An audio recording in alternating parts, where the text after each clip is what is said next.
ଏକ ଚୋରି ମାମଲାର ତଦନ୍ତ କରି ରାୟଗଡ଼ା ପୁଲିସ 2 ଜଣ ଚୋରଙ୍କୁ ଗିରଫ କରିଛି।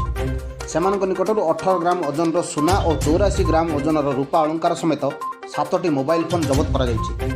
ଗିରଫ 2 ଜଣ ମଧ୍ୟରେ ଜଣେ ନାବାଳକ ରହିଛନ୍ତି। ଅନ୍ୟ ଜଣେ ହେଲେ ସୁଣ୍ଡି ବୁଲୁ ଓରଫ ବୁଲଡ଼।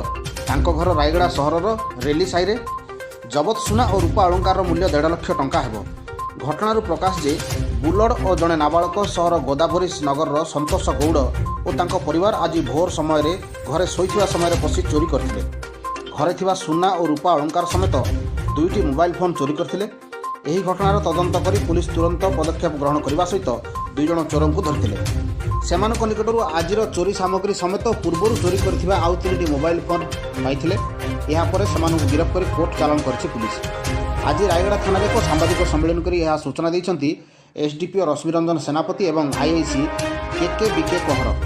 नेतृत्व में चोरी केस डिटेक्शन जो आम प्रयास चलती से आमको एक सफलता मिली। आज 16/5/2024 प्रातः माने सका कंप्लेनांट संतोष गौड़ परिवार शोता बेले कबाट खोला करके शोता बेले 2 जण दुर्वृत्त घरे पशि घर थी गोटे गोल्ड चेन 1 पेयर इयरिंग 2टी मोबाइल चोरी कर रिपोर्ट आम थाना आज होता। यह बेस कर आईआईसी रायगड़ा पीएस एक टीम गठन करते।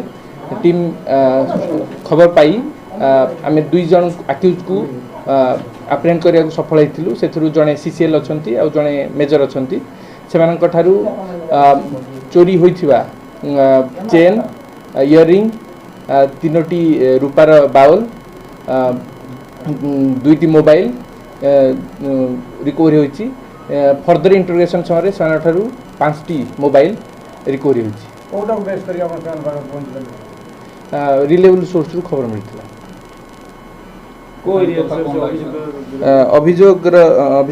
अभियुक्त रेली साही रायगड़ा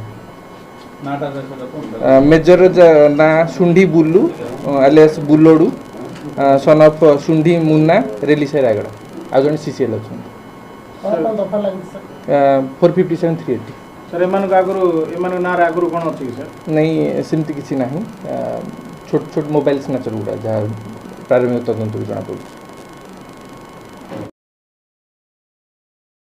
रायगड़ा सुब्रत चौधरी रिपोर्ट नवीन न्यूज।